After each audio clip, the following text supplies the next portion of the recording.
Is that on? Can you hear me? Yes. Okay.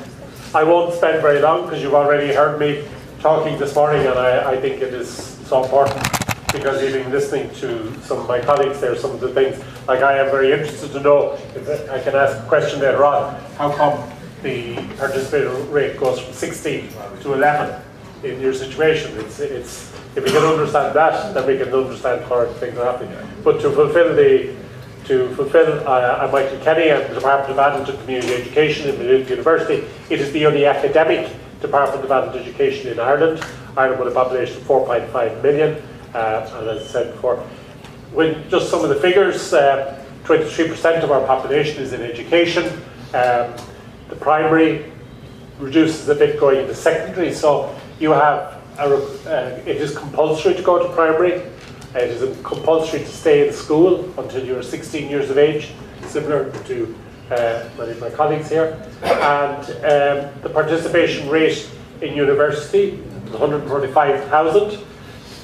And the participation rate in what we call FET, further education and training, and I come back to that term, is 7.1%, of which the vast majority, 116,000, are in formal, and about 65,000 are in some kind of non-formal further education training. So you're looking at 2/3, 1/3 split in terms of formal and non-formal education. Two comments I want to make in relation to these figures is, in terms of further education and training, the term further education and training has replaced in Ireland the term adult education. Adult education now is a part of further education and training. In our culture, going back to Pamela's point about culture, is that really adult education was almost, people didn't think about it, it was happening all over the country.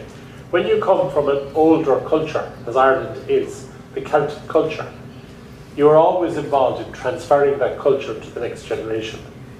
Through music, through poetry, through crafts, through lifestyle, things people did, and I mentioned earlier the farming community and the agriculture community. So without thinking that it was a formal activity, people transferred.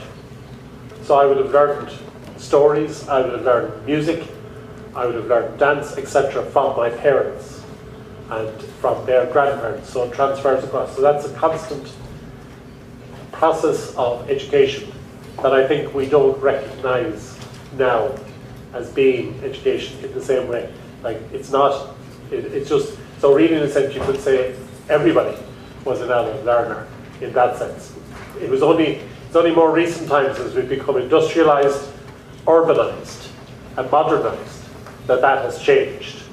And the dominance now of American culture on Ireland means that we don't have that same level of transfer. We went through the crisis, the crash. It was very severe in Ireland. Our unemployment rate went up to the mid-teens, 16, 17%. And one of the responses when we began to emerge from that was government in Ireland brought together all the different parts of education under one umbrella. Prior to this, in Ireland, in more modern times, most of the adult education was delivered by NGOs, you mentioned NGOs and community organisations. It was not the state who delivered. The state only paid attention to that vocational educational delivery. And there were schools for crafts, or schools for apprenticeship, and schools for learning mechanics, a whole range of topics like that. But the NGOs and the community organisations did most of the education passing on the community organisations. When it was reorganised under one umbrella and it changed the term to further education and training, it became inextricably linked to employment. So if you go through policy documents, strategy documents in relation to adult education in Ireland, the word employer keeps coming up over and over. In other words, it is education for employment.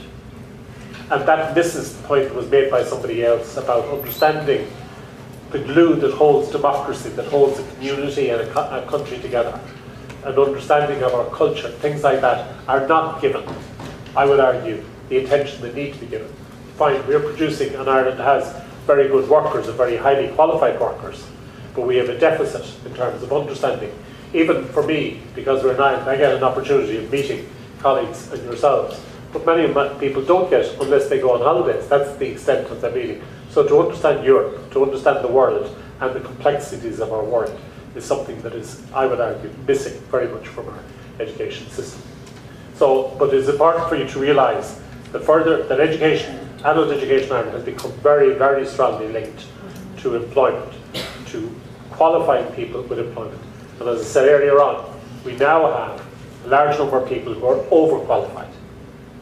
For the jobs that are available, we have a huge number of people who are overqualified, which creates a huge frustration in them that they have done this work and now they cannot live to their potential. And on the other side, there are people who don't want to become part of the further education or the formal system of education. Their experience has been so negative, they don't want to come back to it, and they are falling further and further behind. And I'm only repeating what I said earlier on. We talked about this earlier on, the numbers of people who are participating, the fact that we have a large number of people now, that we have more than half, 60% plus are female, etc. This will be available to you. So this is really only about Ireland and etc. So I won't, because we do want to have. The challenges are funding, because when you have budgets increasingly linked to employment, it means you take it away from education for other areas. And if those courses are formal courses requiring accreditation, requiring a particular syllabus or particular curriculum, you don't have space. For instance, in a course that I'm responsible for, because it is accredited by an outside body, we find it very difficult to introduce issues about education, about gender equality into it. They're basically saying, why do you want to put this in? We're saying because it's fundamental, but they're saying it's not required for the certification. And this argument goes on. The second thing is the challenges is in terms of culture. As we diversify our culture, understanding other cultures, and having courses and programs in that are culturally diverse and respect other cultures. Without that, we're going to have more and more problems of conflict. Efficiencies, looking for efficiencies, and I would argue that the efficiencies that we are following at the moment are very good for reporting, but are not necessarily very good in achieving the outcomes, and I spoke about that earlier on. And lastly, I think the issue, because I think even defining what is adult education and our vision for education in the future, increasingly we are requiring young people in school to follow a curriculum that is now outdated. It is not preparing them for the work and the requirements of employers. And so our vision for education, I think, needs to be totally radicalised. It needs to be a very radical vision for what education would be in the future. And in Ireland, the biggest problem is our second level education system is so tightly formatted that it doesn't allow for that vision.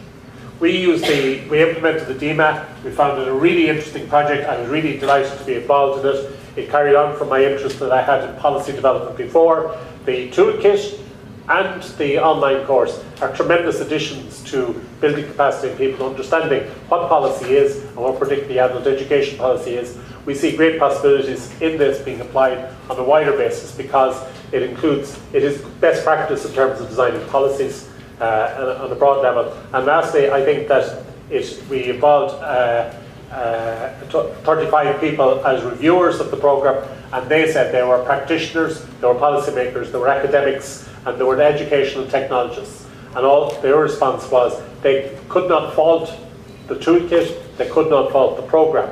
There was some technical issues in terms of making it more available, easy to navigate, things like that, which we brought, and I know that Cardette themselves have adjusted some of those things. So overall, it was a hugely positive experience, and thank you for the opportunity.